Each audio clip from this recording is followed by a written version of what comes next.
Welcome. This is James Corbett of CorbettReport.com. And this is James Evan Pilato of MediaMonarchy.com. Welcome to another important episode of The New World Next Week. NewWorldNextWeek.com gives you everything you need: audio, video, the links, the RSS feed, the archives, and so very much more. And if you are enjoying the archives, you'll know that just last week we did something kind of special here, and we called it Good News Next Week. And I think the response, James, and you'll probably agree, has been so positive that we want to somewhat continue that and begin this new episode of The New World Next Week with even more good news. And like many folks said, but I'll even call out another person on Twitter at Dunno What to Say, please do good news at least once a month. I believe it's necessary to hear the positives for a positive-negative balance, and I believe they're right. So one positive news story we'll begin with, James, came via email to us both via Miles Davidson, who is actually in the area where Metgasco's gas exploration well delayed after thousands of protesters block entrance to the Bentley site. This coming from the Sydney Morning Herald. About 2,000 people gathered to block the path of miners on a rural property north of Lismore on Monday morning. This in New South Wales in Australia. The protesters want to prevent mining company Metgasco from starting exploratory drilling for gas in the area. Organizers said the numbers had swelled from just 200 to 2,000 people literally overnight in anticipation of the mining workers moving onto the site. Now, James, this is a developing story, and the numbers have peaked and valleyed several times. And there's a beautiful video to go along with this asking the question, will you show up? And I think ultimately this shows that people power works. James. That's right. And on the note of people power and ecology, I would like to point people to a story that just came out from localorg.blogspot.com. It's one of Tony Cartolucci's network of websites talking about the Spark. Introducing the Spark. The Spark is an interesting and ongoing grassroots project that fits in well with an older article featured on LocalOrg titled Decentralizing Big Retail. And basically the gist of this is that it's part of an open source ecology movement that I think really brilliantly cuts across all of the partisan lines of whether you believe in the global warming myth or you don't, or whether you believe in the value of becoming independent and getting off the grid or not. I think this is one of those solutions that cuts across all of that and basically just goes down to what this is all about, the brass tacks of getting off of the global enslavement grid. And they have some very innovative ways that they're doing it, including open source ecology, basically sharing the plans and blueprints for farming tools and things across the world instantaneously, free for download. You can start implementing it in your own home today, and there's a nice little documentary that goes along with this showing some of the results that's happening in various places as this gets implemented. So another, I think, positive people power story right there. And like we said, there were several others, and we'll continue to ask for your good news submissions using hashtag New World Next Week, like other folks did over this past week, James, on Twitter via @FuturesCalling. There's now a flying wind turbine that doubles as Wi-Fi, which you could argue, just as you were saying, brings information to folks all around the world. Our good friend at Brock West, Japan and U.S. failed to move closer over TPP before Obama visit. That's a little bit of good news.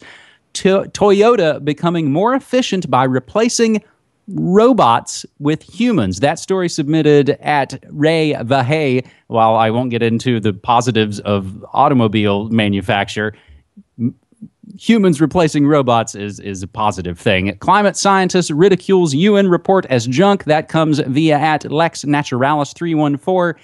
And James, I'll even throw in my last one from the Good News Network. Soda sales rapidly declining across the U.S. They are down 20% since 1998. Interesting, and that is a positive sign, so hopefully that trend will continue right down to the basement floor and 0% of people buying their toxic crap. But on that note of less and less people buying what the mainstream is selling, well, we've charted the decline of the MSM here on New World Next Week for a few years now. We've covered it a few times, the declining viewership and sales of newspapers and television. And just another sign of that effect and that phenomenon comes from Science Daily, just out last week. Do you always always agree with the topics newspaper editors choose to cover, basically talking about a new study that shows that, in fact, yes, most people actually want hard news, whereas editors are always trying to feed people with sports and celebrity gossip and fashion and entertainment and crap that people actually don't want. So I think that's positive in the sense that more and more people do realize that the MSM is trying to feed them garbage that's just polluting their mind. And that's exactly why people are tuning out of MSNBC and CNN, and all of these places have record low viewership numbers because people don't want the crap that they're selling. You're absolutely right, James. So that concludes our good news sequel, if you will, and we will do our best here to continue to bring good news to you because it is real and it is happening, and it's important, I think, to focus on it from time to time. James, our second story this week, I think, will continue the good news theme, and there is a breakthrough technology converting seawater into fuel. The bad news is, it's for the Navy. The U.S. Navy believes it has finally worked out the solution to a problem that has intrigued scientists for decades: how to take seawater and use it as fuel. The development of a liquid hydrocarbon fuel is being hailed as a game changer because it would significantly shorten the supply chain, a weak link that makes any force easier to attack. The U.S. has a fleet of 15 oil tankers, military, and only aircraft carriers and some submarines are equipped with nuclear propulsion. All other vessels must frequently abandon their mission for a few hours to navigate in parallel with the tanker, a delicate operation, especially in bad weather. The ultimate goal is to eventually get away from the dependence on oil altogether, which would also mean the Navy is no longer hostage to potential shortages of oil or fluctuations in its cost. Vice Admiral Philip Collum declared, "It's a huge milestone for us." U.S. experts have found out how to extract carbon dioxide and hydrogen gas from seawater. Then, using a catalytic converter, they transform them into a fuel by a gas-to-liquids process. They hope the fuel will not only be able to power ships, but also planes. That means instead of relying on tankers, ships will be able to produce fuel at sea. The drawback, James, as far as they're concerned, is only one. They're going to have to wait another 10 years before this is available, James. I think it's also important to put the damper on the idea that this is somehow some sort of free energy process or getting energy out of seawater, because the inputs into the system are still more than what you're getting back with the splitting, the electrolysis to get the hydrogen and the oxygen separated, and then the catalytic converter to get the gas into liquid form. There's still a lot of energy going into the process. What this is really about is basically these ships becoming self-sufficient without needing that oil supply chain. They can continue doing it as long as they have, for example, a nuclear reactor that can supply the energy to start the process going in the first place. So it's not about, energy from nothing, but I mean, it is, I suppose, a positive story if it were in some abstract reality in which this was not being used for the Navy and its military purposes. But unfortunately, we are here in that reality, and that's why I think this is ultimately not a good news story for anyone who's concerned about the ramping up military tensions and naval tensions like here in the Asia Pacific. Mm-hmm. So, James, we'll just include as a couple of related stories via @TheSecondGoing, who submitted some positive news stories for us last week. A similar thing in this press release: BlackLight Power Incorporated announces sustained production of electricity using photovoltaic conversion, and I will not even try to explain how that goes. But of course, as all these cases, James, we supply the links for folks to go do the research for themselves.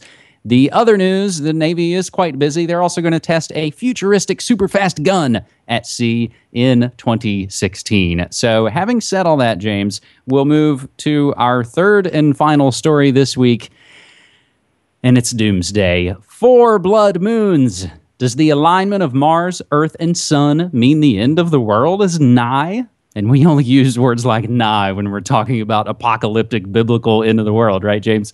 We'll take this from express.co.uk, who notes that just, I believe, last night, April 8th, 2014, Mars, Earth, and the Sun all aligned, a rare opposition of the planets that only happens once every 778 days. Not so special, exactly. But what made that event so remarkable is that it occurred occurred precisely 1 week before everyone on Earth will see the first of 4 dark red blood moons, an extraordinary event some Christians believe represent the end of days and, of course, the second coming of Christ.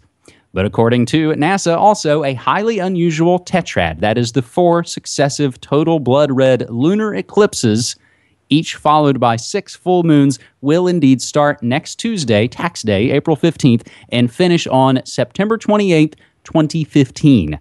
The incredible alignment has only happened a handful of times in the last 2,000 years, but remarkably, on each of the last 3 occasions, it has coincided with a globally significant religious event.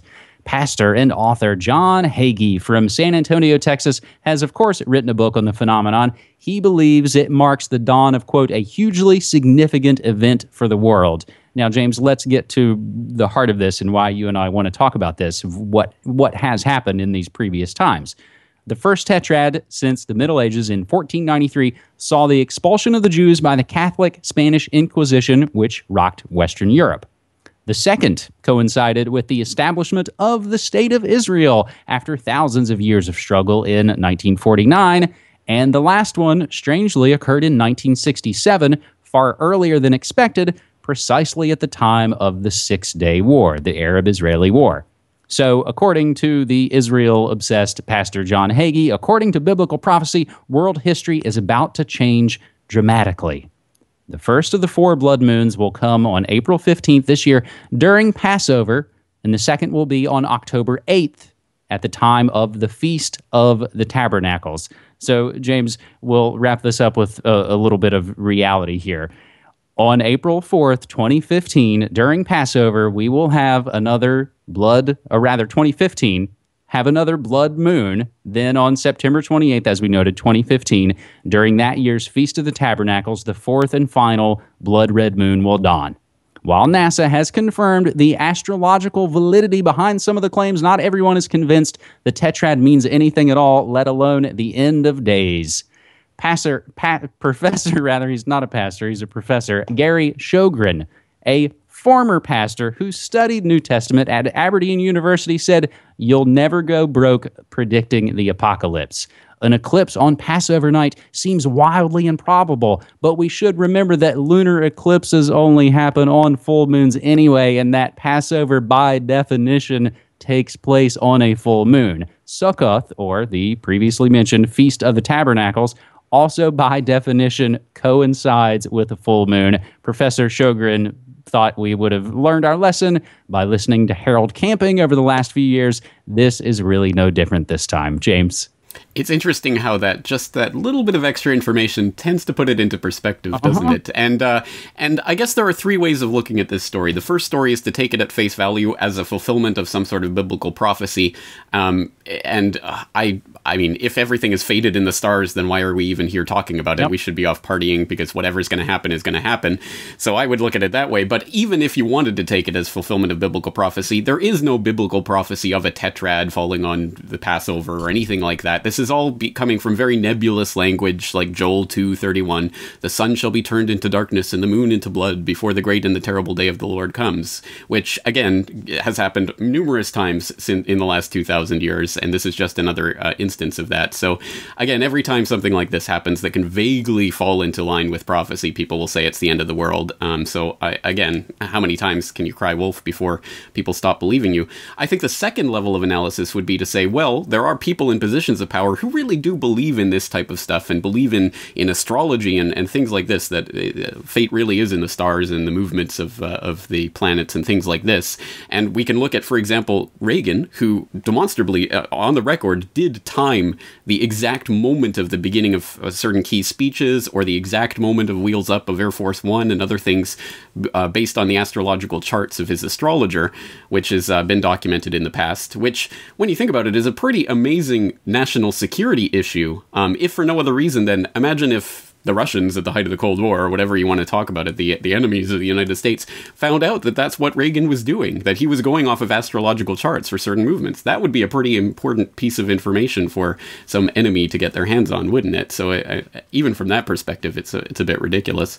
But these people, maybe they really believe it, so they really will start something on one of these types of events. The third level of analysis is they don't believe it, but they know a lot of people out there believe it, and thus will use this as a conduit to bring in certain events that people are already programmed, have already been told to believe, well, this is the end of the world, so we better get ready for it. And when it happens, people will go, oh, I guess it's the end of the world. So there's at least those three levels of analysis to look at with this, which is why I think it's interesting and why I think it's important that we all take a step back.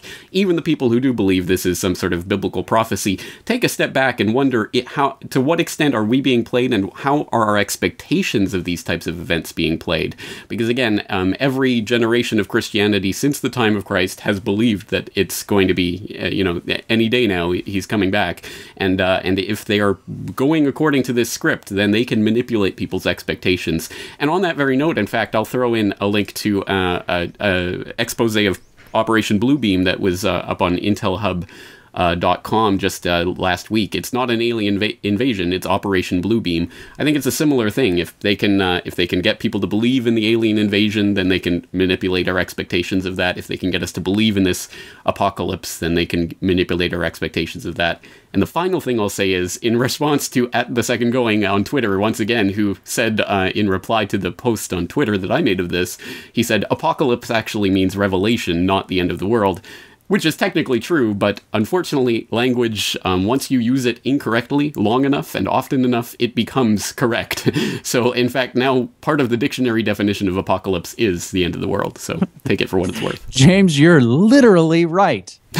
Speaking of misusing words, and having said all of that, we'll wrap this episode up, James, by noting a few other unrelated news submissions on Twitter using hashtag New World Next Week from our old friend @GJ Salisbury. Italy's bishops pass Vatican-backed rule that child molestation does not have to be reported. And also a triathlete injured by a hacked camera drone, which is a fascinating story. And one submitted just a couple of hours ago @Porkins Policy, and a story that has just broke here recently. Eric Haroun, the American jihadist who fought in Syria, dies suddenly for no apparent reason.